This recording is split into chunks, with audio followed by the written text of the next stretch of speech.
Hey, take some of this news that I have found. Here's some news. Some American news. The news being that American news is bad and sucks. It's a beacon of truth, now reduced to a dusty attic bulb. The glue that holds our democracy together is a sweltering garbage web dripping salty runoff in the form of partisan hackery and gutless reporting. And other metaphors. News? More like snooze. More like booze. More like PUs. I am figuratively on fire right now. Not to be confused with figuratively in flames. Also known as... Have you ever seen him say or do anything that you would describe as racist or bigoted? So the answer is no, absolutely not. You can't not be a racist for 69 years, then run for president and be a racist. And what I'll say is that when a lot of the Democrats call the president a racist, I think they're doing a disservice to people who suffer because of real racism in this country. Was birtherism racist? Look, I wasn't really involved in that. I know you weren't. Mm-hmm. Was it racist? Like I said, I wasn't involved in that. I know you weren't. Mm-hmm. Was it racist? Look, I know who the president is, and I have not seen anything in him that is racist.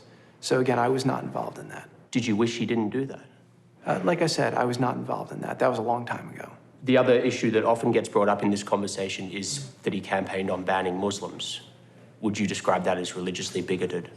Look, I think that the president did his campaign the way he did his campaign. He did, and I think. But you wish he didn't. Do you wish he didn't make that speech? I think he's here today, and I think he's doing a lot of great things for the country, and that's what I'm proud of. Yum! That's good and delicious. You might have seen that clip of evil mannequin come to life Jared Kushner being humiliatingly grilled about Trump's racism by Axios reporter Jonathan Swan. But the moment seems bittersweet, mainly because reporters flat out drilling into powerful people just doesn't seem to happen unless the said driller has some kind of ridiculous non-American voice. You purport to be an objective journalist. BBC purports to be an objective down-the-middle network. It obviously is not, it never has been, and you as a journalist are proceeding to call one side of the political aisle ignorant, barbaric, and sending us back to the dark ages. Why don't you just say that you're on the left? Is this so hard for you? Why can't you just be honest?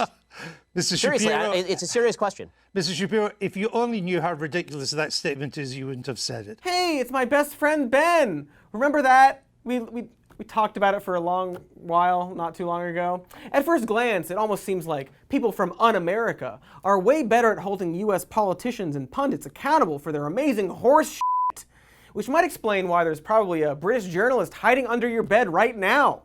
Even Piers Morgan somehow manages to occasionally hold our president kind of accountable in a way we don't see from American media. The stats are so against that argument, aren't they? Well, what are you going to do? You're going to take the guns away from hunters? You have hunters. And no, I think you can have special licenses for hunters. Yeah. And actually, I sort of subscribe to the view of the right to bear arms, allowing someone to have a handgun or something for home thing. I don't understand, never have understood, why anyone in America needs a semi-automatic AR-15 assault rifle at home. Why do they need? Well, a lot of them use them for entertainment. They do. I mean, it's really... The gun's entertaining? Yes, that's a brief moment of praise for Piers Morgan. Here's another one of BBC's Emily Maitlis thoroughly hollowing out the former press secretary Sean Spicer, just smashing right through him like a T-Rex fucking an iguana.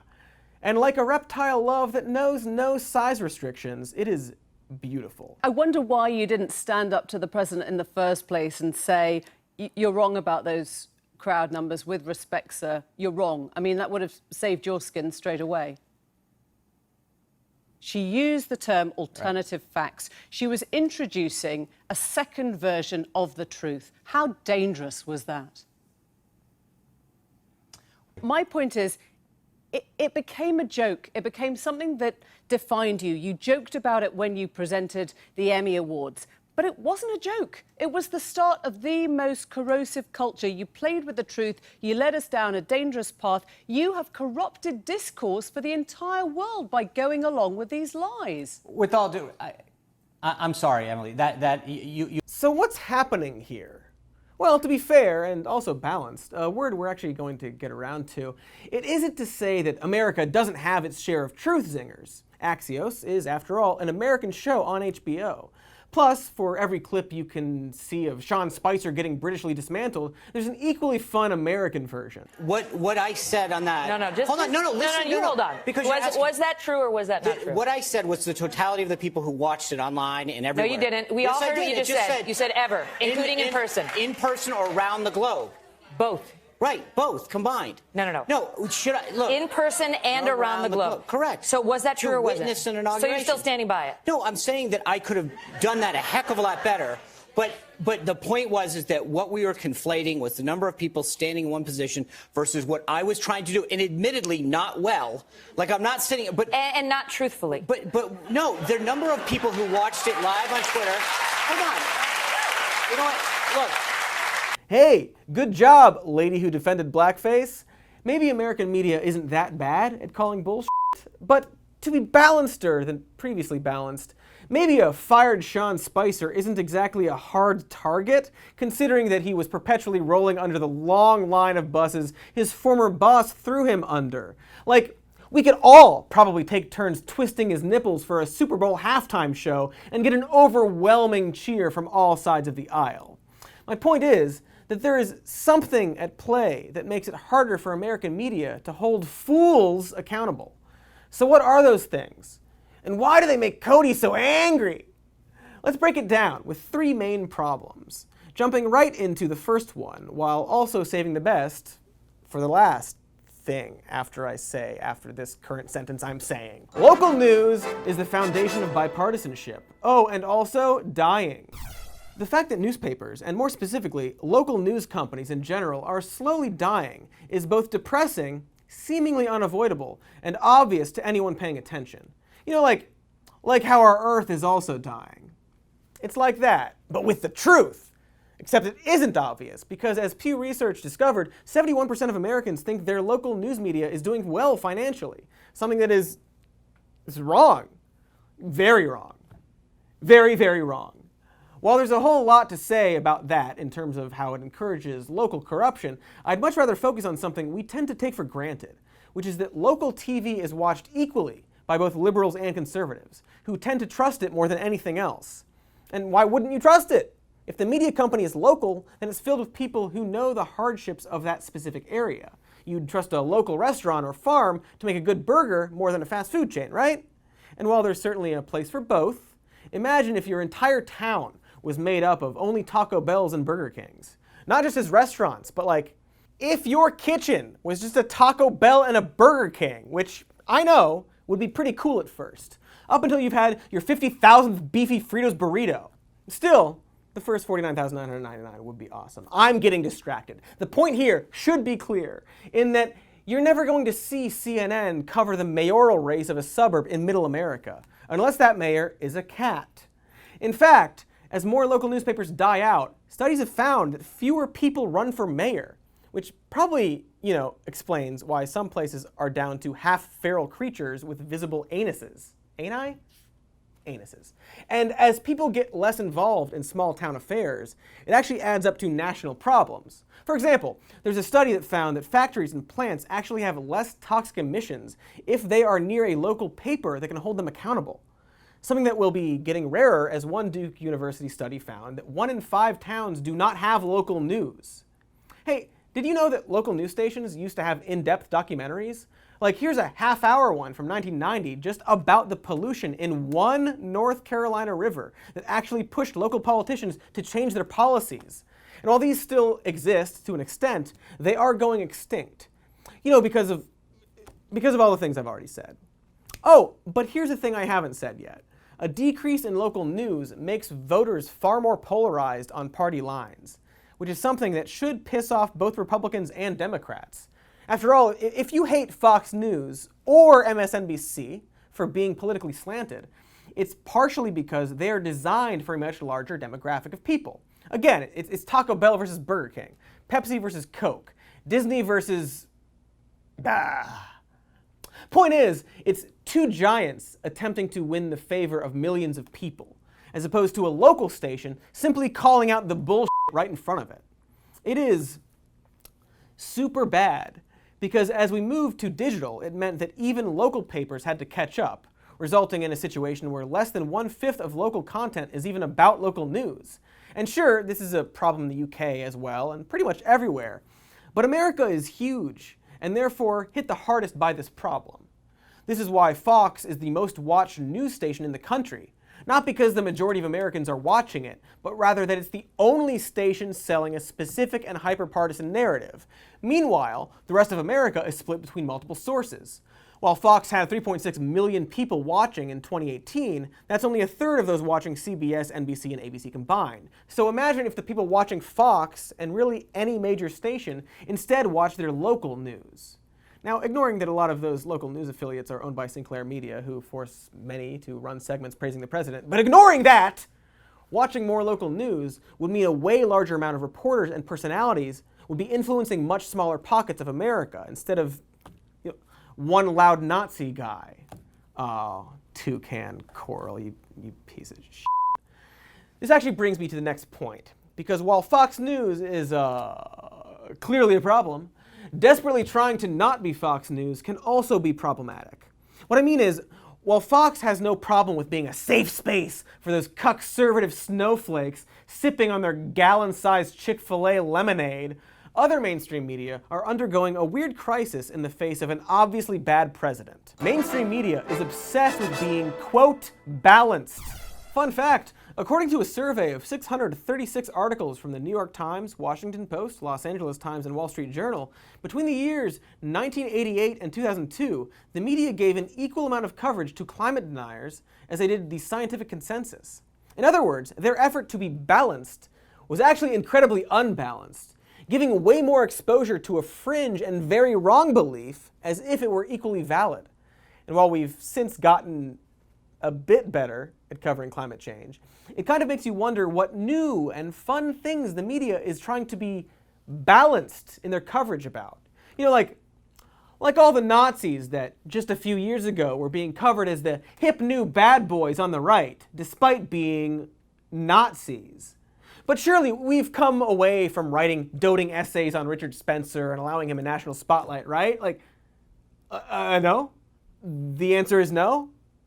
Okay then, great. If you haven't figured it out, I'm not talking about impartiality here, but rather giving equal attention to both sides of something when one of the sides is objectively wrong and or toxic, like Nazis. This problem has been amplified by our president claiming there's a media bias against him, which he's kind of not wrong about, at least in that the majority of news coverage about him is negative, more than previous presidents. And often that news is way too focused on his awful character than policies, which are also awful. And that's the thing, Trump is, objectively so, one of the worst presidents we've had. Like, you could argue that his historically low approval rating is caused by his negative coverage, but in a survey of 170 scholars from the American Political Science Association, he ranked in the bottom 5 amongst Republican scholars. Like, I hate to break this to you, but he's a very bad president. The problem obviously being that any of his supporters hearing me say this will accuse me of being unbalanced and biased. Orange man bad. But it's just the facts. Orange man indeed bad. He just did a photo shoot where he smiled and gave a thumbs up next to an orphan baby whose parents were killed by a spree shooter who was motivated by the president's fear-mongering. Like, this isn't a discussion. You can like some of his policies and his party and still understand that he is historically and objectively a dog shit ghoul. Which is why headlines like this are super disheartening and should be changed, even if they get mocked for bending to the liberal mob. But also, they shouldn't be changed to this either. Like, the problem with the headline was that it didn't give people the broader context of what was happening, and in fact was the opposite. So a much better headline would have been, Trump urges unity despite divisive rhetoric, or Trump urges against racism despite being, you know, pretty racist most of the time. You may see those headlines as sounding slanted, but they really aren't. They are objective statements about the president, who has openly said and done racist things. A lot of racist things. Like if you look up the word racism and then compare it to the things he's done and said, they fit that definition. He doesn't have a birth certificate, or if he does, there's something on that certificate that is very bad for him. Now, somebody told me, and I have no idea whether this is bad for him or not, but perhaps it would be, that where it says religion, it might have Muslim. And if you're a Muslim, you don't change your religion, by the way. He once tried to make a season of The Apprentice where white people competed against black people. We elected an objectively racist president who doesn't need to be praised when he does something not racist. But let's be clear. The media absolutely does point out his racism. I'm not saying otherwise. In fact, they cover it a lot. What I'm actually saying, along with what a few people have also said, is that maybe we need to cover it more. Like the way the BBC finally came out and said, you know what? We're no longer going to cover climate change like a debate. American news should just say, we're not going to pretend like it's not a major problem that the president is a compulsive liar and racist. And go from there. You know, just try it on. See what happens. Like ABC and CNN and NBC could have little days passed with president who is a racist ticker clock on the bottom of the screen. Every headline could be Trump, comma, a frequent liar, comma, blasts Meg Ryan or whoever on Twitter, but is also a racist. Seriously, that's a pretty big problem to have. And I know it feels like a slippery slope for the media to treat a president like he's objectively bad because it comes off as partisan. But Trump is objectively bad and should be treated that way, especially when the media's false balance is kind of the reason we're in this mess. 30 years ago, when Trump was still running for the nomination, he actually got more than double the free media exposure of any other candidate. The rise of media coverage happening between June of 2015 to February 2016, which perfectly coincides with his rising poll numbers during that time. It didn't matter if the coverage was negative. They put him on TV more than anyone else, and so naturally, people assumed it meant he was a serious and important contender. Once we got to the big event, we were dealing with a Republican nominee who was not only racist, but jam-packed with cartoonish scandals and lawsuits. Specifically, 3,500 of them. And yet, in the interest of balance, not only did Hillary Clinton's single email scandal get more coverage than any one Trump scandal, but literally all of his scandals combined. Like, literally, this is true according to an analysis by the Columbia Journalism Review that found the media had written 65,000 words on Clinton's emails versus 40,000 words on all of the Trump scandals. Because Lord forbid anyone comes across as liberally biased when covering a presidential election where the Republican candidate is a provable grifter and racist. So glad they were so balanced and fair because that definitely worked out for the country. So, why did the media cover so much Trump? Well, to quote the former CEO of CBS back in 2016, it may not be good for America, but it's damn good for CBS. Thanks, buddy. Way to light our democracy on fire and sell the sweet, sweet ashes. I hope the child detention centers were worth it. Champ, this actually brings me to the final problem. Money ruins everything, and we should abolish the concept, or maybe just tone it down a little bit. I want to go back to that Jonathan Swan interview with Jared Kushner, and the fact that most of the headlines and coverage and Twitter hype was specifically around that one moment about birtherism. Because yes, it was an absolutely precious moment in time. But Swan himself had an even better reaction when asked about it later. I'm not going to complain about what gets picked up or whatever, but like, you know, when people see that one clip, they think that that's the only, you know, it was such a wide interview. We really covered a lot of ground. So I just hope people can see the whole thing as well. Now, you could argue that he's using the moment to promote the larger show on HBO, but he's not wrong about this point.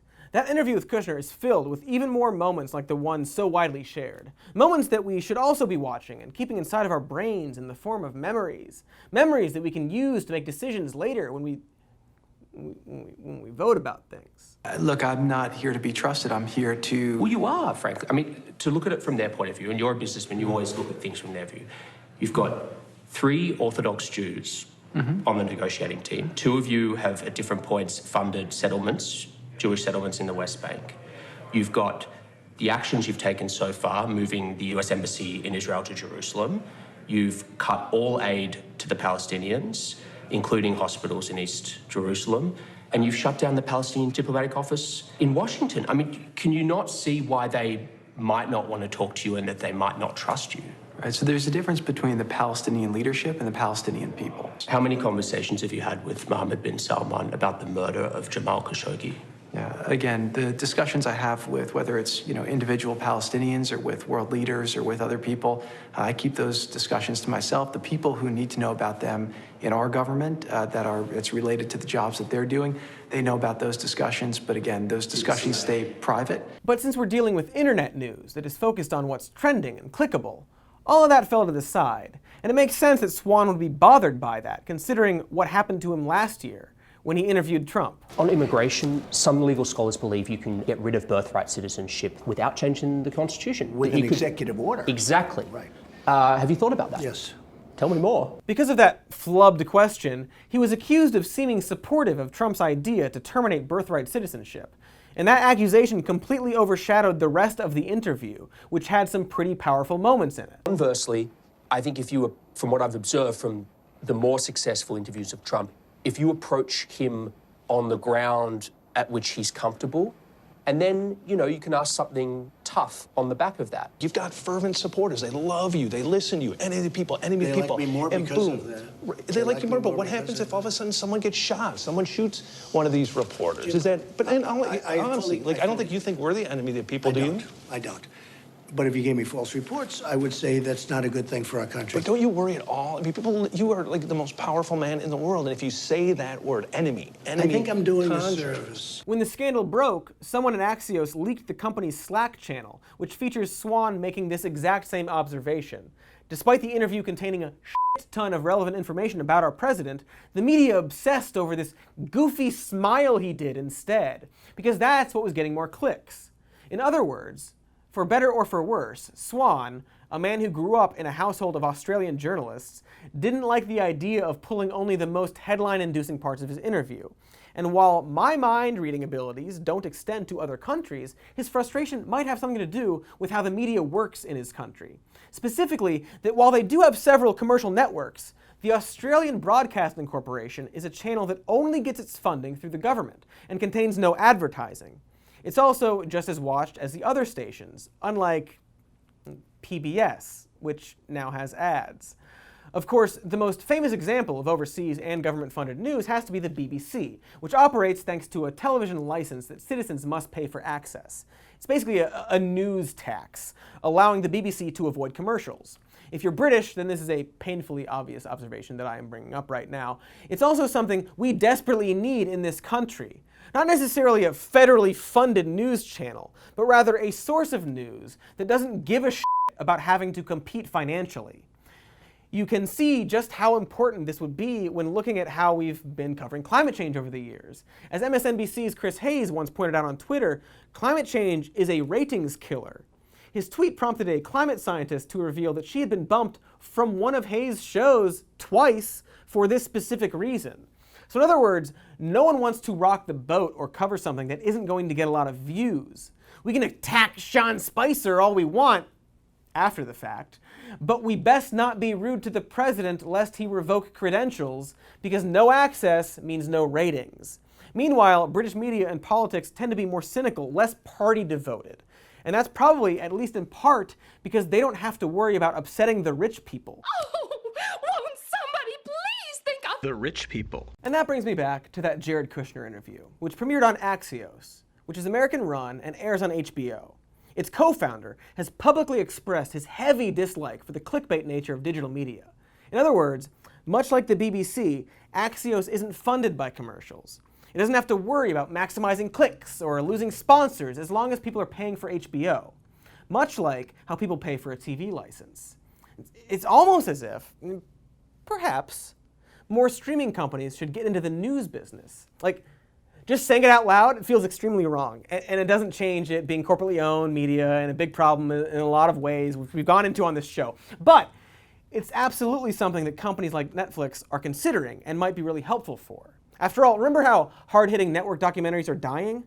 Well, guess where they all moved to. And so if done by the right people, we end up getting multiple daily news shows on streaming channels, ones that have no concern with sponsors and hype. Well, things might start to change for the better.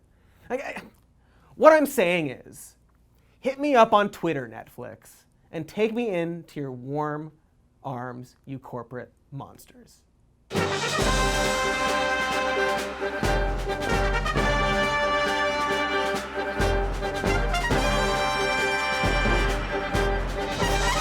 Give me your money? What? Hey, thanks for watching, Netflix, and for your money, Netflix, and everybody else for watching. Make sure to like, subscribe, do all the YouTube stuff, you know the deal. And check out our patreon.com/somemore news if you want to support us. And our podcast, Even More News. We got merch on TeePublic. We got videos that you might not have seen on this website you're watching this video on. Thanks, Netflix.